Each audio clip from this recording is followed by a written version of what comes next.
STD माने sexually transmitted diseases.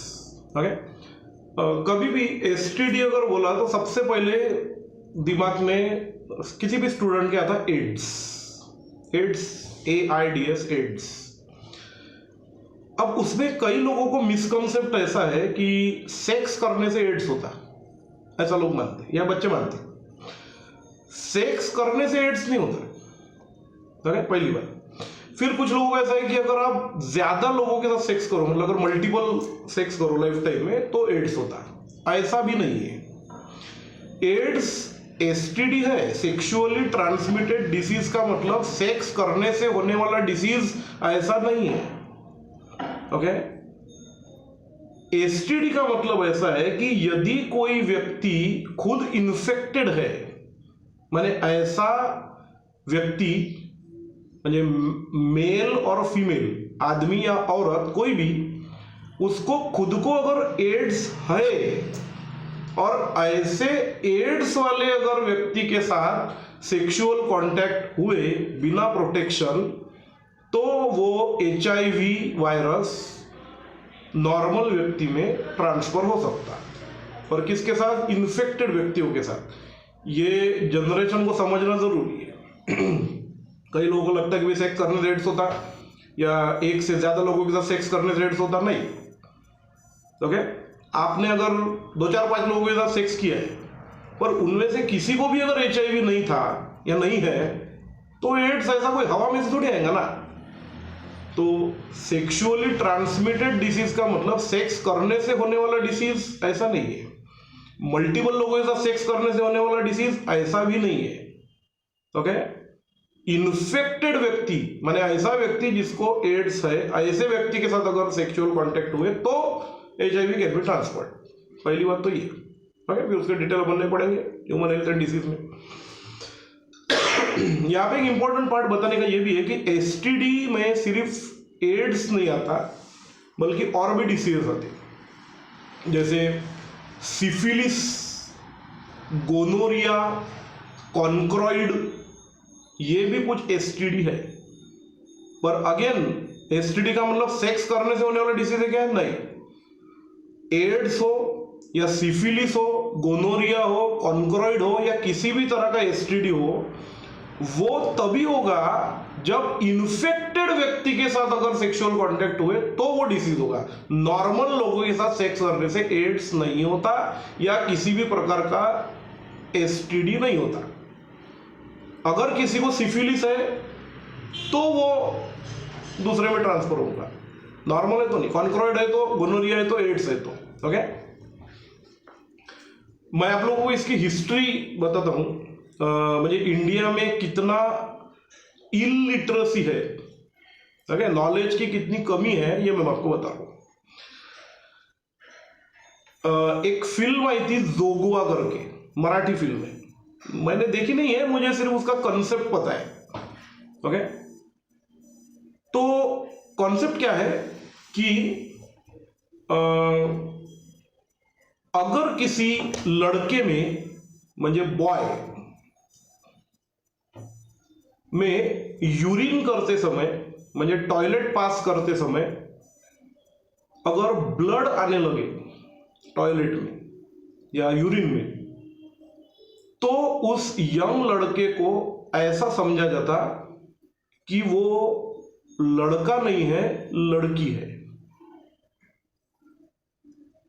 Okay, माने उसके पीरियड्स आ गए।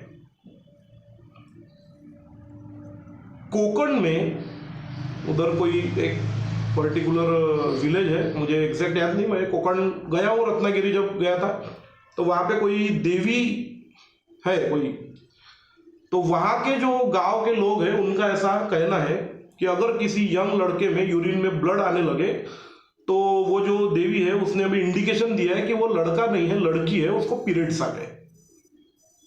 तो अब इसके बाद उसको लड़कियों जैसा वो साड़ी वाड़ी पहना के, वो सर के ऊपर से पल्लू वगैरह लेके, इतना बड़ा वो कुंकू लगा के लड़कियों की तरह वो देवी के मंदिर में छोड़ दिया जाता कि वहां पे अभी आप वो देवी की सेवा करो। ये प्रैक्टिकली बता रहा हूं, ये ऐसे लोग मैंने देखे। म्हणजे लड़के को, बॉयज को। और अगर किसी लड़की के बाल बनाते समय अगर कंघी अटक जाए बालों में, कंघी अगर बालों में अटक गई तो उसको वो जट येणे असं काहीतरी म्हणतात ते मराठीमध्ये। तो इसका मतलब अगेन वो देवी ने इंडिकेशन दिया है, तो अब उसके बाद वो बाल धो नहीं सकते और उसको भी, वो लड़की को अभी दासी बना के वो देवी के वहाँ पे छोड़ दिया जाता सेवा करने के लिए। तो अभी उनका लाइफ टाइम उनका वही काम है कि वो देवी की सेवा करे, मंदिर में बैठे रहे, लड़के भी और लड़कियां भी ऐसे। अभी एक्चुअली जब मुंबई से डॉक्टर्स लोगों की टीम वहां पे गई और उन्होंने जब देखा, ये सब इन्वेस्टिगेट जब किया, तो उन्होंने उन लड़कों का सोनोग्राफी वगैरह करके लोगों को प्रैक्टिकली दिखाया कि देखो ये लड़का है, ये लड़की नहीं है। ओके, इसमें कोई यूट्रस नहीं है, कोई फैलोपियन ट्यूब नहीं है, किसी प्रकार का ओवरीज नहीं है, किसी भी फीमेल का कोई ऑर्गन नहीं है, ये टोटली बॉय है। फिर अब सवाल है कि यूरिन पास करते समय ब्लड क्यों आया? तो वहां पर ये एसटीडी का कंटेंट डिस्कवर हुआ, जहां पे सिफिलिस और गोनोरिया, जो कि बैक्टीरियल इन्फेक्शन है जो यूरिनरी ट्रैक में होता है, bacterial infection. It's a bacterial infection caused by Diplococcus bacteria. Okay, so that type of bacteria जब वो यूरिनरी ट्रैक में होते हैं तो वहां पे वो इंजुरी क्रिएट करते हैं। जैसे मान लो कि हमको यहाँ पे अगर कहीं फोड़ा हो गया, तो वो फोड़ा की स्टेजेस वही है ना कि वो बढ़ेगा, फिर फटेगा, उसमें से ब्लड आएगा, म्यूकस आएगा, पस आएगा। सिमिलर अगर चीजें यूरिनरी ट्रैक में हुई, यूटीआई, यूरेथ्रा में, तो जाहिर सी बात है कि वो इंजुरी की वजह से ब्लड आएगा। तो जब यूरिन पास होगी वो ट्रैक में से, तो साथ में वो ब्लड और पस और वो सब लाएगी। तो इट्स अ बैक्टीरियल इन्फेक्शन। उसका वो पीरियड्स वगैरह से कोई लेना देना नहीं है, वो टोटली बॉय है, ऐसा उन्होंने बताया सारा इन्वेस्टिगेट करके। ओके, तो सिफिलिस और गोनोरिया ये दो ऐसे डिसीजेस है जहां पर यूरिनरी ट्रैक में इंजुरी होती, अल्सर्स हो जाते या फोड़े हो जाते, और कई बार वो फोड़े फट जाते या लाइक वो इंजुरी की वजह से वो यूरिन के साथ ब्लड वगैरह कई बार बॉयज में पास होता है। तो इसका एंटीबायोटिक्स वगैरह लेके इलाज किया जा सकता है। तो उसका वो कोई देवी और वो ऐसा ये सब फालतू की चीजें, ये ऐसा कुछ नहीं है। ओके, ऐसा वो डॉक्टर्स लोगों की टीम ने बाकायदा बताया, ये रियल स्टोरी है। तो जो फिल्म है जोगवा, उन्होंने उसमें ये चीज बताई है कि कैसे वो लड़कों का मन मारा जाता है, क्योंकि वो है तो लड़का, वो बड़ा होगा, उसको फिर सेक्सुअल फीलिंग आएंगे, तो लड़कियों की तरफ वो अट्रैक्ट होने लगेगा एक स्टेज के बाद, पर उसको जबरदस्ती गाँव वालों ने लड़की बना के बिठाया है, तो वो कैसे उसका मन मारा जाता है और वो किस तरह से अपनी वो फीलिंग्स को दबा दबा के और कितनी गंदी जिंदगी वो जीते हैं उस टाइप के लड़के जिनको जबरदस्ती ऐसा करवाया जाता है, वो उस फिल्म में बताया है। तो इट्स अ बिग फिल्म है, उसको कुछ अवार्ड वगैरह भी मिला है। मैंने तो पूरी फिल्म देखी नहीं है, मुझे सिर्फ कंसेप्ट पता है। Okay, so it is based on this type of concept, that is STD और सेक्सुअली ट्रांसमिटेड डिसीजेस।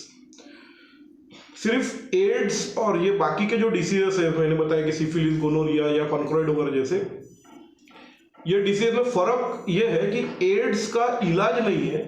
मतलब अगर एड्स हो गया तो आज निकल मरना तय है। ओके, पर बाकी के जो डिसीज है, ये एसटीडी, इनका इलाज है, मतलब एंटीबायोटिक से वगैरह 2-3 हफ्तों में ये ठीक किया जा सकता। और तो ये फर्क है दोनों में, बाकी दोनों है एसटीडी।